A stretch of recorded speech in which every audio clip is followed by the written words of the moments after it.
अज़ीज़ तलबा आदाब। IMC के इस तालीमी प्रोग्राम में आप लोगों का खैर मक़दम है।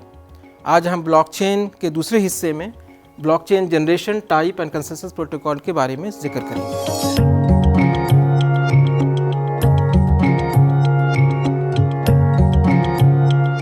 आज हम जो डिस्कस करने जा रहे हैं ब्लॉकचेन टेक्नोलॉजी के generations, different generation, different phases, और फिर जो different types of blockchain, blockchain के अक़साम, और फिर कंसेंसस प्रोटोकॉल्स के बारे में। जैसे कि आपको पता है, इसके पहले हमने पार्ट ए डिस्कस किया जिसमें हमने ब्लॉकचेन फंडामेंटल डिस्कस किया, ब्लॉकचेन के क्या अज्जा हैं, क्या और क्या क्या कंपोनेंट्स हैं वो डिस्कस किया, और हमने ये देखा कि ब्लॉकचेन एक फ्यूचरिस्टिक टेक्नोलॉजी है। इसका मतलब ये है कि इसका इस्तेमाल हमें फ्यूचर में और भी करना है आगे। और फिर हम ब्लॉकचेन के कुछ फंडामेंटल्स को डिस्कस किया जिसमें पीयर टू पीयर नेटवर्क हमने डिस्कस करा था, डिस्ट्रीब्यूटेड सिस्टम्स की बात करी थी और ट्रस्टलेस सिस्टम्स की बात करी थी, और थोड़ी सी वर्क फ्लो हमने देखा था कि ब्लॉकचेन किस तरह से इस्तेमाल किया जा सकता है। तो आज हम डिस्कस करने जा रहे हैं ब्लॉकचेन के जनरेशन्स, वक्त के साथ साथ ब्लॉकचेन में क्या चेंजेस हुए और किस किस फेजेस होकर ब्लॉकचेन जो अभी हमारे तक है वो डिस्कस करेंगे। फिर ब्लॉकचेन के types, different types of blockchain, अक़साम उसके ब्लॉकचेन के जो किस्म हैं, और फिर कंसेंसस प्रोटोकॉल जिसका जिक्र बार बार आता जा रहा है हमारे पास, किस तरह से ब्लॉकचेन में कंसेंसस प्रोटोकॉल को हम इस्तेमाल करते हैं। तो की टेक अवे यही तीनों चीज़ें हैं। Evolution of the blockchain, first generation to अभी के जनरेशन तक हम ब्लॉकचेन का इवोल्यूशन देखने जा रहे हैं, फिर टाइप्स ऑफ ब्लॉकचेन देखने जा रहे हैं, और फिर कंसेंसस प्रोटोकॉल देखने जा रहे हैं। तो सबसे पहले ब्लॉकचेन इवोल्यूशन की बात करते हैं। तो अगर आपको याद होगा तो आपने देखा होगा कि ब्लॉकचेन की जो कबूलियत है या ब्लॉकचेन की जो पॉपुलैरिटी है वो बिटकॉइन के साथ जुड़ी हुई है। जब बिटकॉइन 2008 में आया था तब ब्लॉकचेन टेक्नोलॉजी के बारे में लोगों को वाक़फ़ियत हुई थी अच्छी तरीके से, और फिर उसका इस्तेमाल होना शुरू हुआ था। तो ये जो 2008 से लेकर 2013 का फ़ेज़ है, 2008 से लेकर 2013 का फ़ेज़ जो आपका है वो फ़ेज़ कहलाता है ब्लॉकचेन का फर्स्ट जनरेशन। इसके अंदर मेजर प्लेयर बिटकॉइन था, और जो कंसेंसस प्रोटोकॉल इस्तेमाल हो रहा था वो consensus protocol proof of work है। कि प्रूफ ऑफ वर्क क्या है कि आपको अपने काम के लिए कुछ प्रूफ देना है। हम ये ब्लॉकचेन कंसेंसस प्रोटोकॉल की आज जब हम जिक्र करेंगे आखिर में, तो हम इस चीज़ को डिटेल में थोड़ा देखेंगे प्रूफ ऑफ वर्क क्या है। फिर उसके बाद इस ब्लॉकचेन जो बिटकॉइन की बात अगर हम करते हैं तो बिटकॉइन में एक ब्लॉक जनरेट करने में कम से कम 10 मिनट का टाइम लगता है। इसकी वजह ये है कि जो प्रूफ ऑफ वर्क है वो काफ़ी टाइम कंज्यूमिंग है, और प्रूफ ऑफ वर्क के लिए काफ़ी रिसोर्सेज इस्तेमाल होते हैं। तो ये हमारा फर्स्ट जनरेशन कहलाएगा, ये फ़ेज़ 2008 से लेकर 2013 का फ़ेज़। नेक्स्ट फेज़ जो आपका आएगा that is with the advent of Ethereum. Ethereum के आने के साथ ही जो सबसे अहम चीज़ें आई वो आई स्मार्ट कॉन्ट्रैक्ट, जिसका जिक्र इसके पहले क्लास में हो चुका है, पहले पार्ट ए में। उसमें स्मार्ट कॉन्ट्रैक्ट का फंडामेंटल पॉइंट्स क्या थे कि चीज़ें जो दो लोगों के बीच में मुआहिदा है, जो दो यूज़र्स प्लेयर्स के बीच में मुआहिदा है, वो मुआहिदा का एक कॉन्ट्रैक्ट के फॉर्म में है। इस कॉन्ट्रैक्ट को एग्जीक्यूट करना होता है वक्त बे वक्त, ज़रूरत पड़ने पे, जब भी ज़रूरत पड़ती है उसको एग्जीक्यूट करना होता है। फॉर एग्ज़ाम्पल अगर आप एक सर्विस इस्तेमाल कर रहे हैं तो उस सर्विस को के फुलफिल होते ही अब आपको क्या करना है, उसके लिए पेमेंट लेना है, रिसीव करना है। तो वो कोई ना कोई वैलिडेटर होता है जो चेक करता है कि whether you have got the service और नॉट, क्या आपको सर्विस मिली या नहीं मिली सेटिस्फैक्टरली। अगर वो सर्विस मिली तो उसके बाद उस हिसाब से उसके पेमेंट रिलीज़ होगा। तो स्मार्ट कॉन्ट्रैक्ट में क्या है, ये मुआहिदा, ये एग्रीमेंट ऑलरेडी स्मार्ट कॉन्ट्रैक्ट में एल्गोरिथम के थ्रू डॉक्यूमेंटेड होगा, और जैसे ही एक पर्टिकुलर कंडीशन फुलफिल होगा, सर्विसेज आपकी कंप्लीट होगी, वैसे ही ये एक ऑटोमेटिकली ये कॉन्ट्रैक्ट एग्जीक्यूट होगा, मींस पेमेंट रिलीज़ हो जाएगा। So without any validators it will be automatically executed. So smart contract क्या है, ऑटोमेटिक एग्जीक्यूट करता है। ये कॉन्सेप्ट इथेरियम के साथ पॉपुलर हुआ, और इसलिए इसको सेकंड जनरेशन बोला जाता है ब्लॉकचेन का, ब्लॉकचेन 2.0 भी बोलते हैं इसे। और one of the things blockchain का इस्तेमाल होने लग गया। पहले ब्लॉकचेन क्या था का इस्तेमाल बिटकॉइन के लिए इस्तेमाल होता था, जो कि एक करेंसी थी। ये वक्त इस्तेमाल होता था किसके लिए? ब्लॉकचेन 1 में। ब्लॉकचेन 2 में सिर्फ करेंसी के तौर पे इंफ्रास्ट्रक्चर हमने नहीं दिया, बल्कि ब्लॉकचेन का इस्तेमाल एक एप्लीकेशन डेवलपमेंट में भी हो गया, जिसको बोलते हैं B2C, business to consumer. B2C is business to consumer. Business is any organisation, कोई भी ऑर्गेनाइजेशन जो बिजनेस करता है, कंज्यूमर एंड यूजर्स। तो फॉर एग्जांपल अगर हम कोई भी ऑनलाइन शॉपिंग करते हैं, अगर हम ऑनलाइन शॉपिंग करते हैं तो हम अमेज़ॉन पे या किसी चीज़ों पे जाके हम परचेज़ करते हैं, तो हम कंज्यूमर हैं, और जो डिस्ट्रीब्यूटर है बुक का, दैट इज़ बिजनेस। तो इन दोनों के बीच में एप्लीकेशन डेवलपमेंट के लिए भी ब्लॉकचेन का इस्तेमाल होने लगा। That is the second phase, second generation of blockchain. Next come to third generation. अगर आप थर्ड जनरेशन की बात करें, थर्ड जनरेशन का पीरियड जो है एक्चुअली 2015 से लेकर के 2018 के बीच में है। इसमें ये जनरेशन का एडवेंट बोल सकते हैं कि हाइपरलेजर के इस्तेमाल से शुरू हुआ। जब हाइपरलेजर टेक्नोलॉजी आई तो हाइपरलेजर ने कॉन्सेप्ट डाला जिसको बोलते हैं DApp।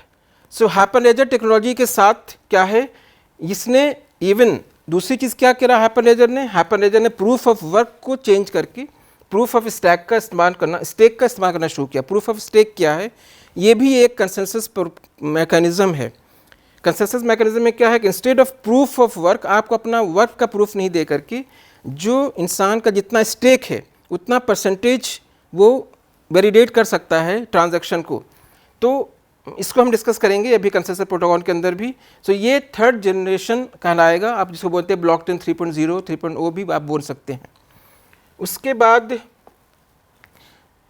अभी के जो फेज़ है, अभी जो दौर है ब्लॉकचेन का, ब्लॉकचेन के दौर में बहुत सारे प्रूफ ऑफ कॉन्सेप्ट्स बनने हैं, बहुत सारे ऑर्गेनाइजेशन इसे अडॉप्ट कर रही है, चाहे वो गवर्नमेंट की तंजीमें हों या फिर प्राइवेट ऑर्गेनाइजेशंस हों।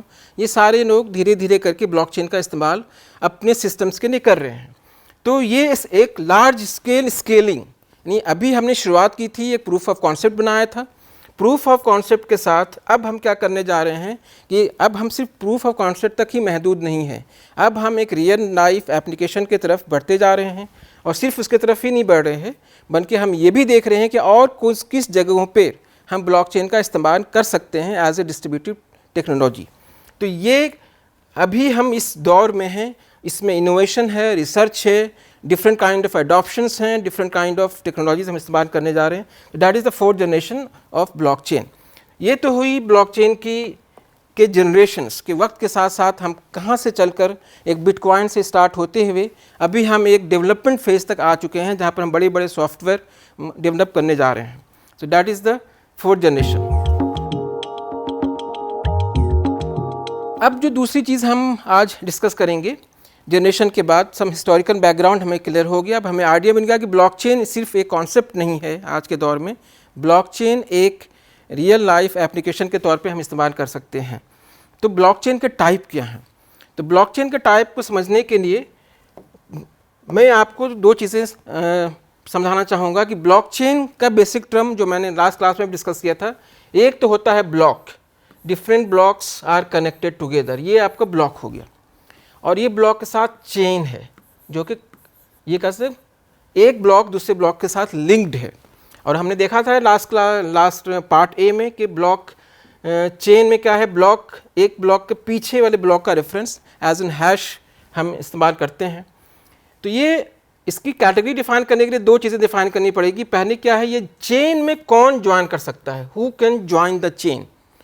तो दो हैं, एक तो जो ब्लॉकचेन में जो ज्वाइनिंग हो सकती है, एक आपका इससे से समझें आप, ये आपका है या तो ये ओपन होगा, पब्लिक होगा, any one can join, that is permissionless, you don't need any permission to join a particular blockchain.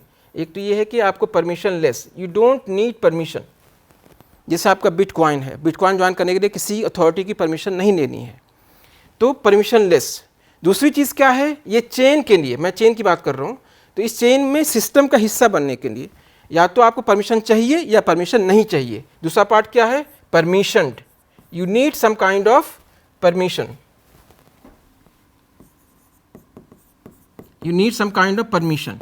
So दो चीज़ें हैं, one is the permissionless, second one is the permission. ये चेन की बात हुई.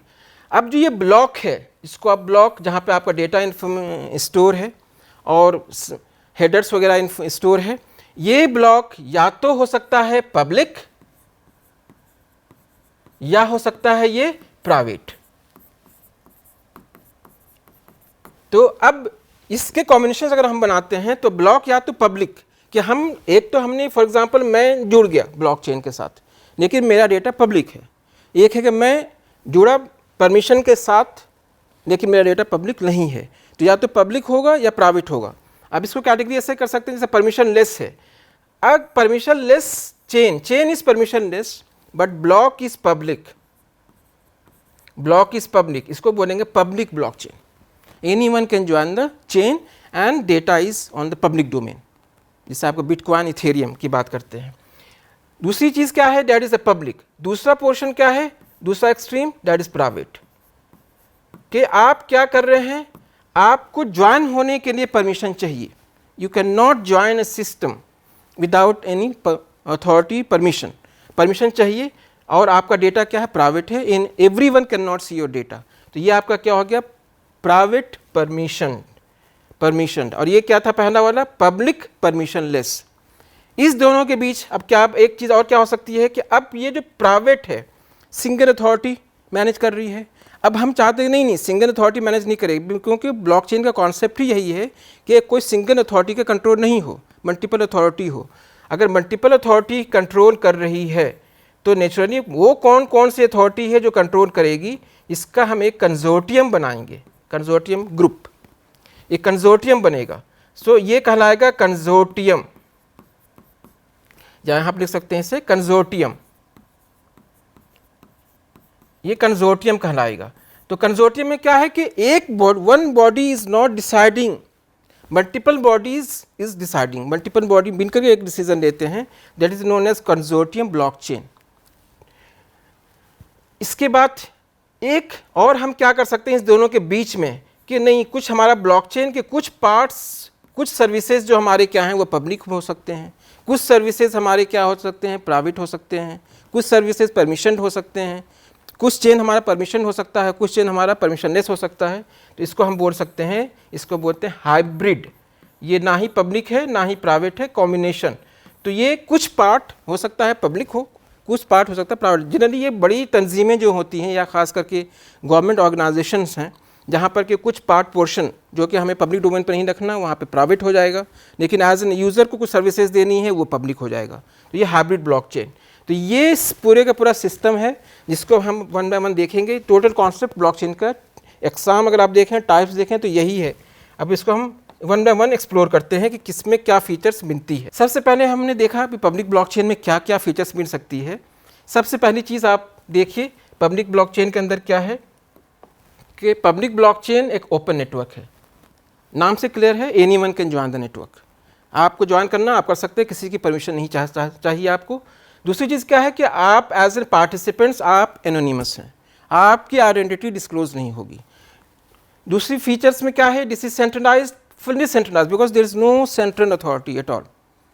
सभी लोग मिलकर इस चीज़ को मैनेज कर रहे हैं, तो ये डिसेंट्रलाइज्ड है. और पब्लिक ब्लॉकचेन के अंदर क्रिप्टोग्राफी का इस्तेमाल होता है एज एन, और क्रिप्टोग्राफी का इस्तेमाल ऑथेंटिकेशन, दो चीज़ों के लिए हम इस्तेमाल करते हैं जब बात करते हैं क्रिप्टोग्राफी या सिक्योरिटी की बात करते हैं. वन जिसको बोलते हैं हम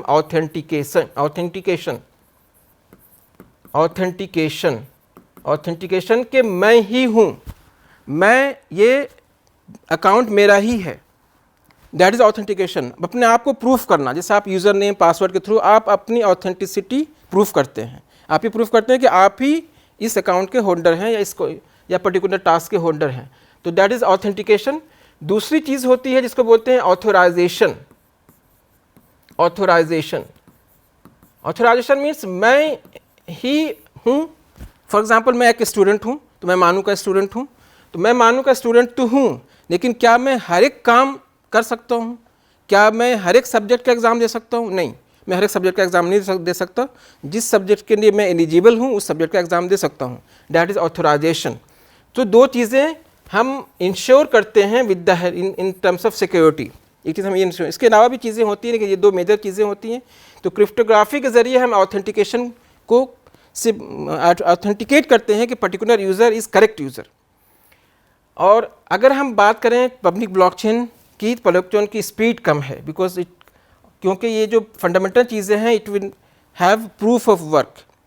प्रूफ ऑफ वर्क में क्या है कि ऑथेंटिकेट करने के लिए you have to do some significant work, जिसके लिए कंप्यूटेशनल रिसोर्स चाहिए, हाई एनर्जी कंजप्शन चाहिए।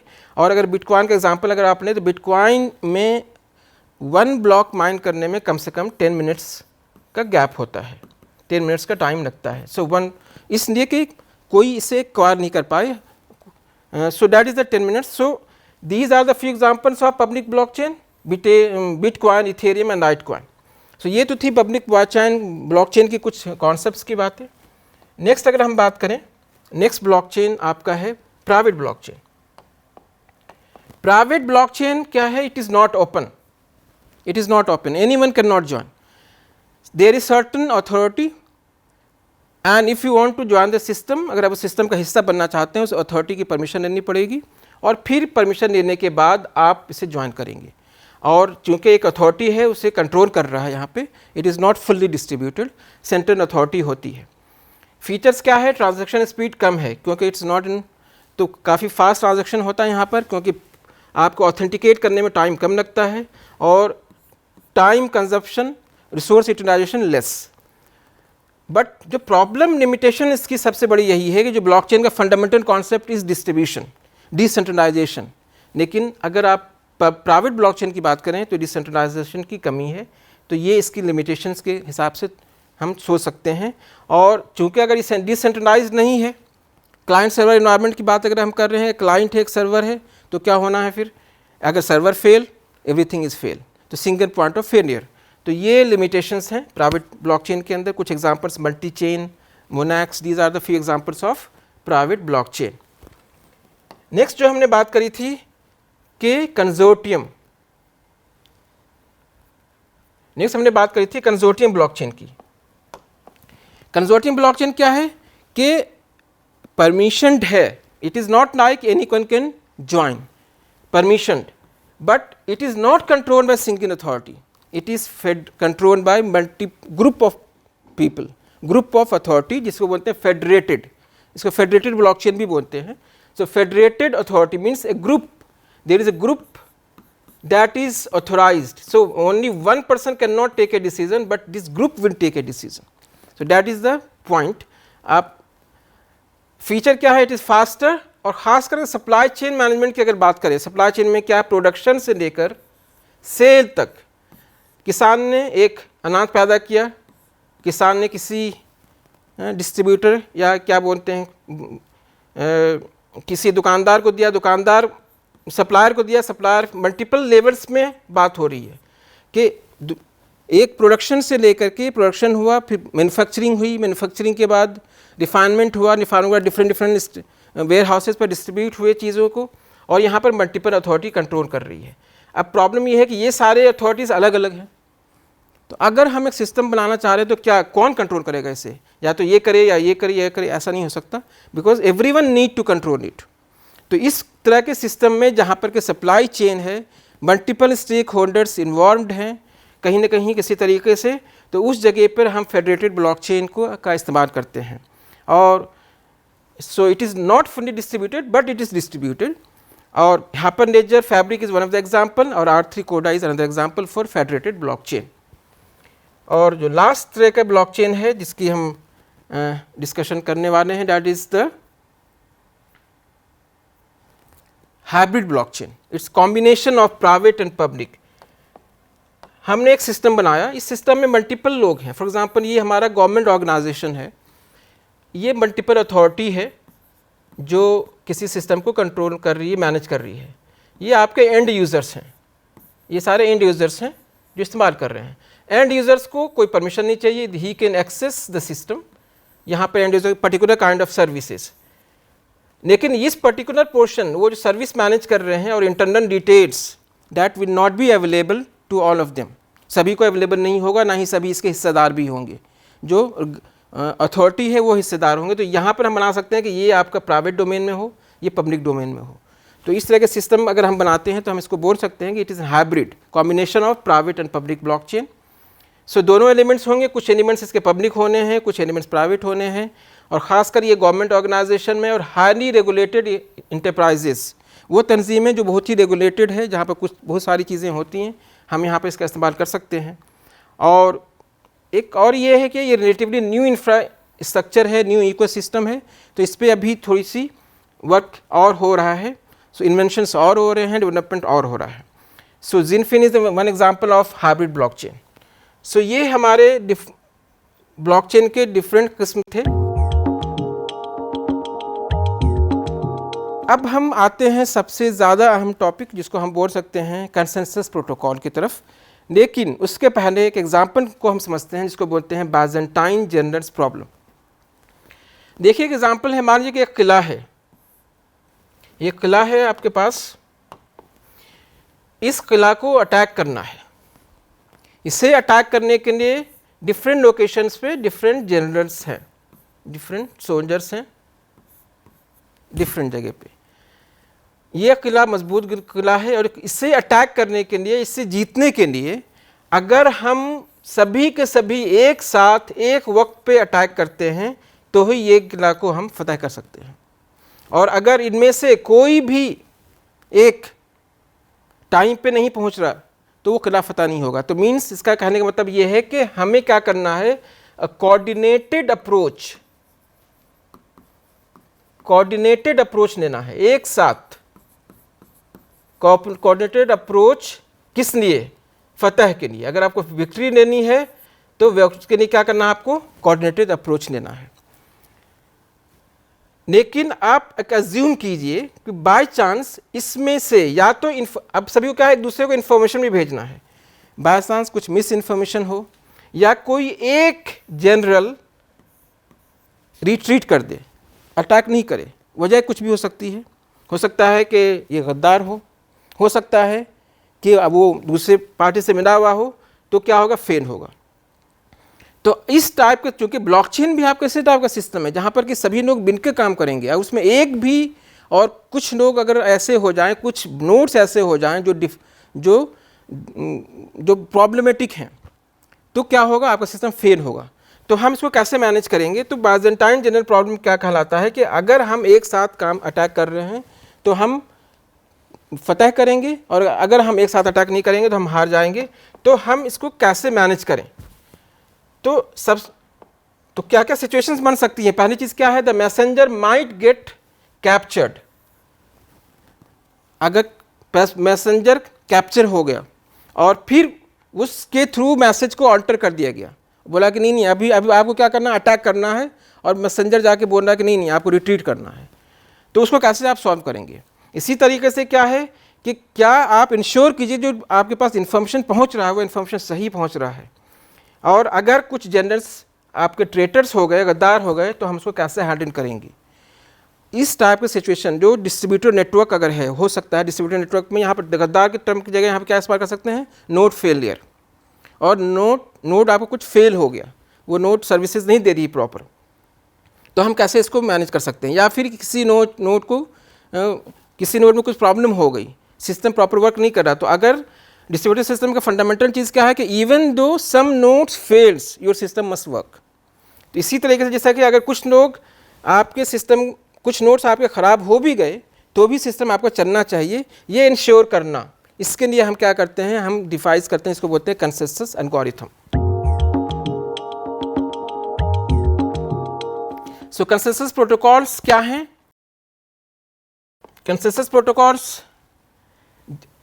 कंसेंसस का मतलब होता है जनरल एग्रीमेंट, एक तरह का मुआहदा। आप एक मुआहदा कर रहे हैं सब लोग मिल करके, एक कॉमन पॉइंट ऑफ ऑब्जेक्टिव।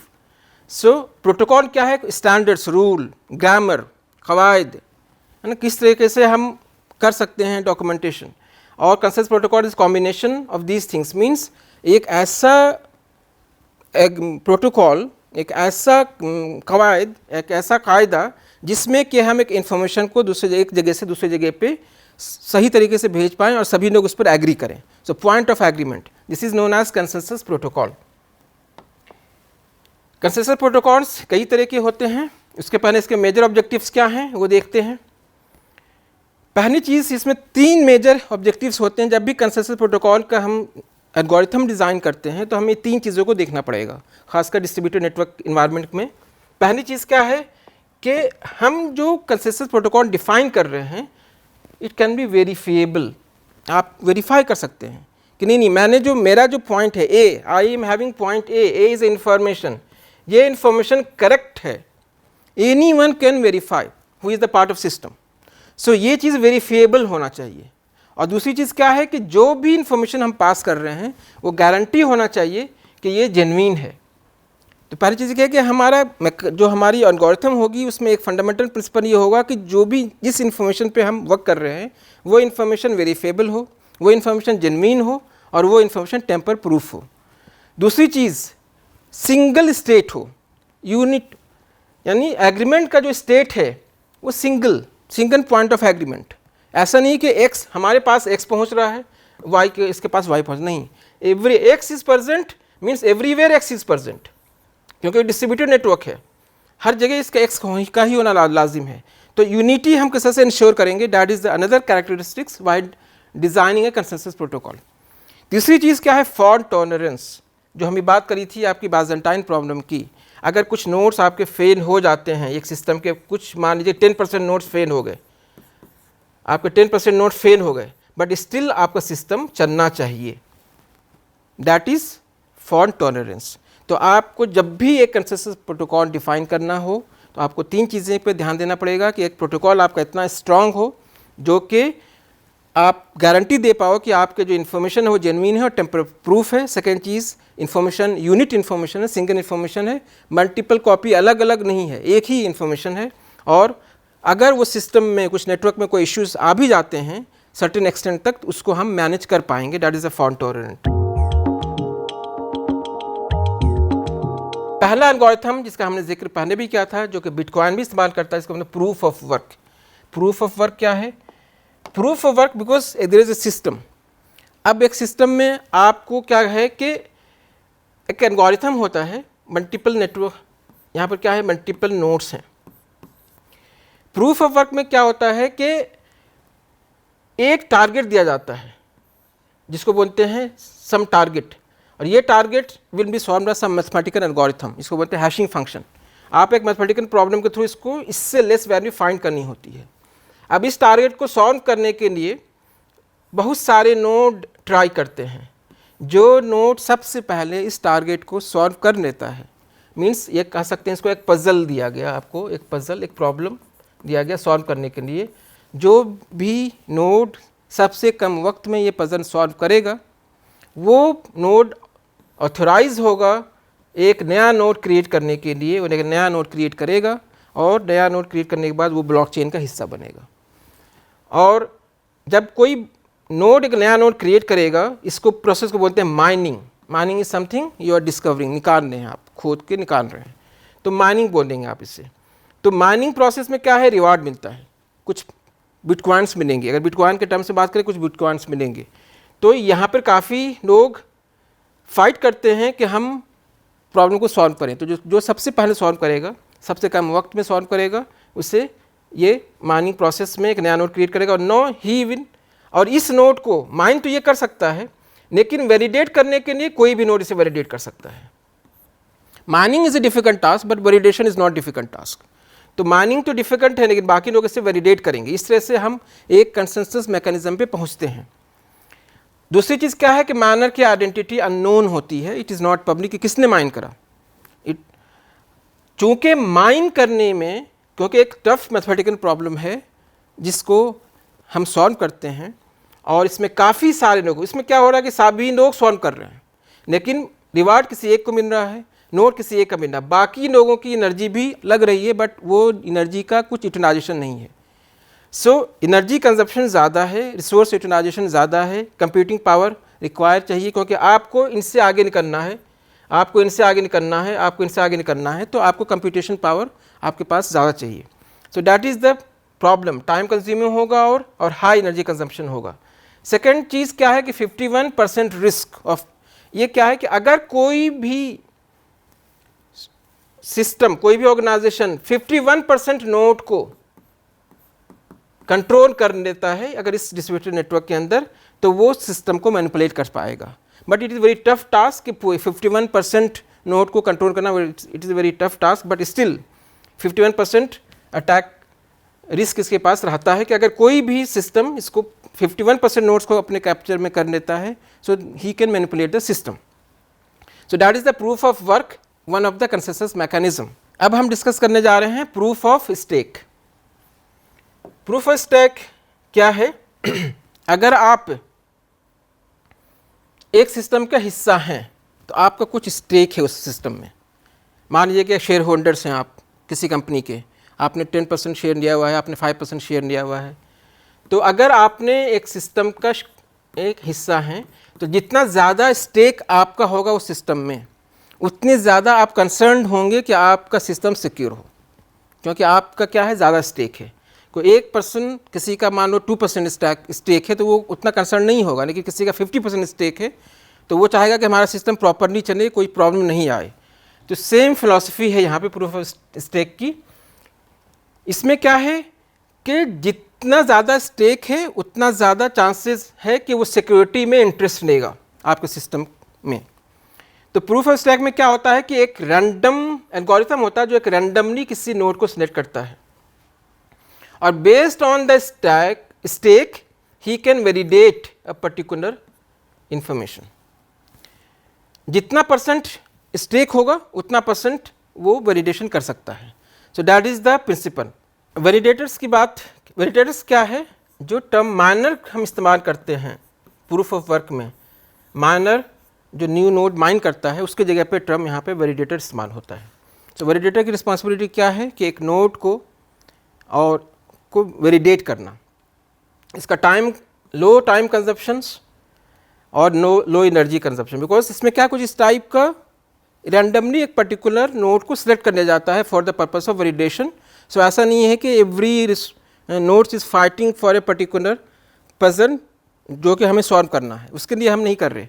तो इसमें एनर्जी कंजप्शन कम होता है, लेकिन इसके साथ प्रॉब्लम क्या है, रिस्क भी अटैच्ड है।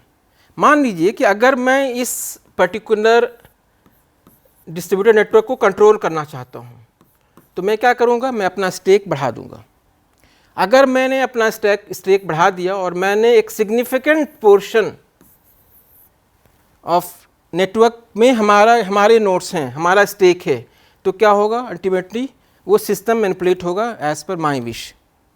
तो ये प्रॉब्लम है कि अगर आप थोड़ा सा, आप क्या कर सकते हो, जिसके पास इन्वेस्ट कर सकता है थोड़ा ज़्यादा, तो आप इन्वेस्ट ज़्यादा कर सकते हैं, तो आप ज़्यादा नोड एक्वायर कर सकते हैं, ज़्यादा नोड एक्वायर कर सकते हैं तो आपका स्टेक ज़्यादा हो सकता है। आपका स्टेक अगर ज़्यादा होगा तो डिसीजन मेकिंग में आप ज़्यादा हिस्सेदार बनेंगे। आप अगर ज़्यादा हिस्सेदार बनेंगे तो फिर आप अपनी बात को मैनेज कर सकते हैं। तो that is the problem with the proof of stake, but still it's in good algorithm. Next, proof of authority. ये जो नेटवर्क है, प्रूफ ऑफ अथॉरिटी की जो हम बात कर रहे हैं, ये इस्तेमाल होता है प्राइवेट ब्लॉकचेन में। जो हम पीछे बात करी थी, दोनों प्रूफ ऑफ वर्क और प्रूफ ऑफ स्टेक, ये दोनों के दोनों कहाँ इस्तेमाल होते हैं, पब्लिक नेटवर्क्स में, जहाँ पे फुल्ली डिस्ट्रीब्यूटेड नेटवर्क है। ये प्राइवेट ब्लॉकचेन के अंदर है। प्राइवेट ब्लॉकचेन के अंदर क्या होता है, आप जैसे आपको अगर याद होगा कि प्राइवेट ब्लॉकचेन में कोई भी ज्वाइन नहीं कर सकता। ज्वाइन करने के लिए आपको एक परमिशन लेना पड़ेगा। आपने परमिशन लिया, आपने ज्वाइन लिया, तो इसमें क्या है, एक authority is responsible to ensure. So authorities होती हैं। सो ये प्राइवेट ब्लॉकचेन के अंदर क्या है कि जो वैलिडेटर्स होंगे वो पर्टिकुलर अथॉरिटी होगी जो वैलिडेट करेगा। एवरी, चाहे आप हिस्से है भी तो हो सकता है आपको कभी चांस नहीं मिले कि आप इसको वैलिडेट करें नोट्स को आपके पास, क्योंकि पर्टिकुलर अथॉरिटी के पास ही वैलिडेट करने की परमिशन है। तो दूसरी चीज़ क्या है कि जो वो अथॉरिटी जो वेरीफाई कर रहा है नोट को, उस अथॉरिटी का आइडेंटिटी पब्लिक होता है, public with in the chain. ऐसा नहीं कि क्योंकि प्राइवेट ब्लॉकचेन है तो प्राइवेट ब्लॉकचेन पब्लिक तो होगा ही नहीं, विद इन द चेन ये अथॉरिटी पब्लिक होती है। Everyone know who has right to verify the particular information. So that is the fundamental different. you can use some kind of notary database, special kind of database for this purpose. So generally ये इस्तेमाल हो रहा है आपका private blockchain के अंदर, जिसको कहते हैं proof of authority. Next consensus mechanism, that is the proof of elapsed time. Proof of elapsed time generally हम यूज़ करते हैं, इंटेल ने इसे कॉइन किया इस चीज़ को, और परमिशन ब्लॉकचेन में ये भी इस्तेमाल होता है. ये भी public blockchain means permissionless blockchain में इस्तेमाल नहीं होगा, ये परमिशन ब्लॉकचेन में इस्तेमाल होगा. इसमें भी क्या है कि रैंडम नंबर, एक एल्गोरिथम होगा, रैंडम नंबर के थ्रू एक नोड सेलेक्ट हो गया. रैंडम नंबर के थ्रू नोड सेलेक्ट होगा और फिर एक पर्टिकुलर पीरियड ऑफ टाइम के लिए स्लीप मोड में जाएगा वो, और देन उसमें से किसी एक को सेलेक्ट करके वो क्या करेगा, उस टाइमर के through he will participate in the mining process. So again यहाँ पर क्या है, एल्गोरिथम डिसाइड करेगा रैंडमली कि who can be the part of the decision process. So इसमें क्या है, मानर की आइडेंटिटी इसमें भी नोन होती है, और जनरली ये ट्रस्टेड एग्जीक्यूशन एनवायरनमेंट में काम किया करता है, जहाँ पर कि हर एक लोग एक दूसरे को जान रहे हैं, उस एनवायरनमेंट में इस चीज़ को इस्तेमाल हम करते हैं. तो ये मेजर कैटेगरीज थी जिसके थ्रू हम कंसेंसस हम यूज़ करते हैं. सो अगर हम आज के पूरे लेसन को समराइज़ करें तो हमने क्या क्या चीज़ें सीखी, इसमें हम जो डिस्कस करी, हमने देखा कि किस तरह से बिटकॉइन हमारा डिफरेंट जनरेशंस, वक्त के साथ साथ ब्लॉकचेन चेंज हुआ हमारा. बिटकॉइन आया, बिटकॉइन ने प्रूफ ऑफ वर्क का कॉन्सेप्ट आया, फिर इसके बाद क्या है, स्मार्ट कॉन्ट्रैक्ट का कॉन्सेप्ट आया. स्मार्ट कॉन्ट्रैक्ट के बाद डिस्ट्रीब्यूटेड एप्लीकेशन की बात आई, और फिर ये मास लेवल पे अडॉप्शन हुआ, जहाँ पर के डिफरेंट तंजीमें, different organization, government organization, public organization ने इसे अडॉप्ट करना शुरू किया. फिर हमने दूसरे हिस्से में इसका देखा कि टाइप ऑफ ब्लॉकचेन्स, कौन कौन से ब्लॉकचेन्स हो सकते हैं. तो private blockchain, public blockchain, consortium blockchain and hybrid blockchain, ये 4 कैटेगरीज हैं. और फिर हमने देखा कंसेंसस प्रोटोकॉल्स क्या क्या हो सकते हैं, जिसमें प्रूफ ऑफ वर्क था, proof of stake, proof of authority and proof of elapsed time. तो ये आज का ये आपका लेसन है. उम्मीद करता हूँ आप लोगों को सब चीज़ें समझ आई होंगी. अगले लेसन में हम ये डिस्कस करने वाले हैं कि ब्लॉकचेन का इस्तेमाल हम कब करें, क्यों करें, और आज के दौर में कहाँ कहाँ इसका इस्तेमाल हो रहा है. और एज ए स्टूडेंट हमेशा ये कंसर्न होता है हमारा कि क्या इसका जॉब पर्सपेक्टिव क्या है, क्या ये टेक्नोलॉजी ऐसी है कि हम सीख सकते हैं, टफनेस है कि नहीं, क्या कितना टफ़ है, हमारे लिए क्या फ्यूचर प्रोस्पेक्ट है. ये सारी चीज़ों को हम वाज़े करेंगे अगले लेसन में. तब तक के लिए हमें इजाज़त दीजिए. शुक्रिया.